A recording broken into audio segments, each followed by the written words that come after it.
نو دې آیاتونو کې الله پاک جل جلاله د حضرت آدم علیه السلام د توبې غ ذکر کوي چې کله د حضرت آدم علیه السلام ناخطی وشوله هغه بوټي وخوړو حضرت آدم علیه السلام او حوا به نو الله پاک جل جلاله دواړه کته راکوز کړو الله تو فرمایي قلنا اهبطوا منها جميعا تاسو لاندې چې کوم دې کوز شي نو حضرت آدم علیه السلام په سرندیب کې راکوز شو سریلنکا کې دا یو جزیره د الته راکوز شو سریلنکا کې سرندیب دا یو جزیره د الته کې راکوز شو او حضرت حوا په جده کې راکوز شول نو په دنیا کې په دغه ټیم کې دغه دواړه انسانانو نور پکې سينونه پکې مرغۍ وي نه چې کوم دې پکې چینجیو نه پکې بل قسم مخلوق صرف آدم علیه السلام او حوا ابیوا ادا دواړه د شپې راکوز شو نو ډیر زیات خپو نو دومره جړل چې په جړا باندې حدیث پاک کې راځي چې دې دومره جړلې دي چې د ټول انسانانو اوخ کې رايو ځای کې نو د حضرت داوود علیه السلام اوخ کو دغه جړا ته نه رسي او کو د ټول انسانانو اوخ کې او د حضرت داوود علیه السلام اوخ کې او د ټول انسانانو جړه او د حضرت داوود علیه السلام هغه جړا رايو ځای کې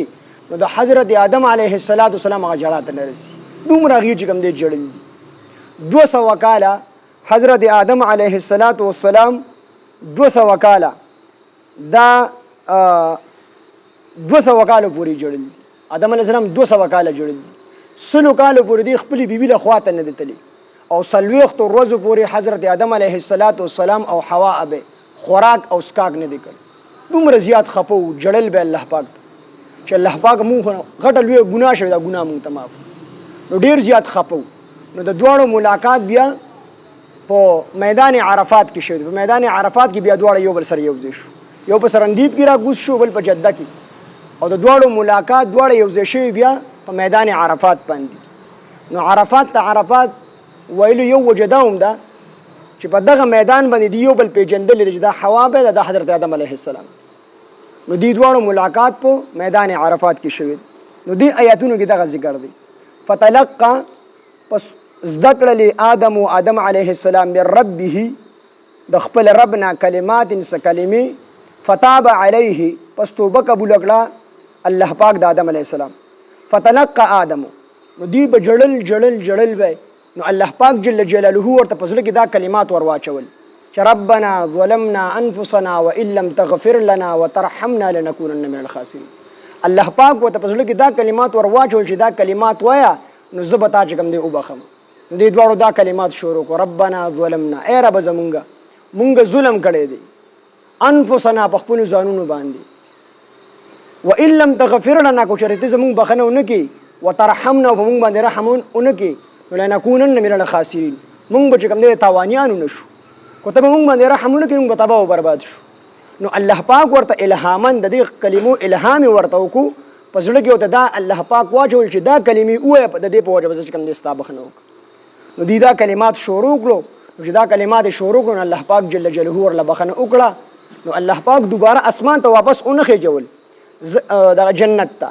زګه چې په دنیا ته پراتک کې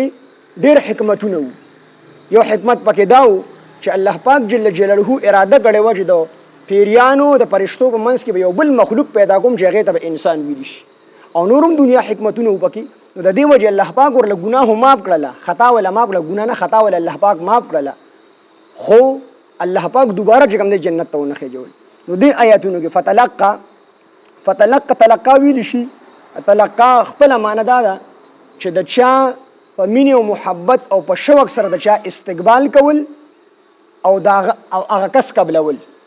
نو دلته کې الله پاک جل جلاله چې کوم کلمې ورله پزله کې واچولې نو آدم علیه السلام د هغه کلمو په مینې او محبت او په شوق سره استقبال وکړو او هغه کلمې قبول کړې نه پغه باندې عمل کول شروع کړو کلمات شروع کړو چې ربنا ظلمنا انفسنا وان لم تغفر لنا وترحمنا لنكونن من الخاسرين نو فتلقى او دلته کې معنی ده چې زده کړې فتلقى زده کړې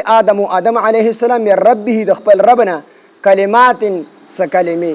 فتاب علیه نو پسو توبه چې کوم دی قبول کړ الله پاک علیه د آدم علیه السلام دا کلمې چې زده کړې نو د شروع کړې نو دې کلمات په وجه باندې الله پاک د حضرت آدم علیه السلام توبه قبول کړه انه بشکا انه هو التواب بشکا هم هغه توبه قبلون کې دی الرحیم او مهربان دی دلته کې فتابه تاب اثر کتاب یتوب توبتن توبه چې کوم ده د تابه نه مصدر دی. نو توبه چې د دې نسبت د دې خپل معنا ده د تابه واپس کېدل، رجوع کول. نو د دې چې کله نسبت الله پاک ته وشي نو بیا به معنا دا شي چې الله پاک د توبه قبول کړل،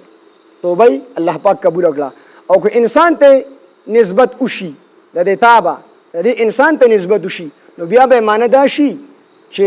انسان توبه وستله، انسان توبه وستله. او په توبه کې درې خبرې دي. یو دا چې کم ګناه کې یو انسان د کم ګناه نه توبه وباسي نو رومبه خدا چې کم ګناه د کړي دي نو پاغه بخ پیمانه کیږي. دویم دا چې په دغه ټیم کې کم ټیم کې د توبه وباسي دا هغه ګناه نه به منکیږي. او درې مدا چې په آینده وخت کې به کلک نیت کې چې زه به دا ګناه نه کوم نو دې ته توبه ویری شي. دا په دې طریقه چې یو سړی توبه وباسي نو الله پاک دې د توبه قبلي. نو په ماضی باندې استومانه کېدل، په حال کې ګناه پرې خودل، او په مستقبل کې کلک پوخ نیت کول چې زه به دا ګناه نه کوم، دې ته توبه ویری شي. په دې انداز سره سړی توبه وباسي الله پاک دې د توبه قبلي.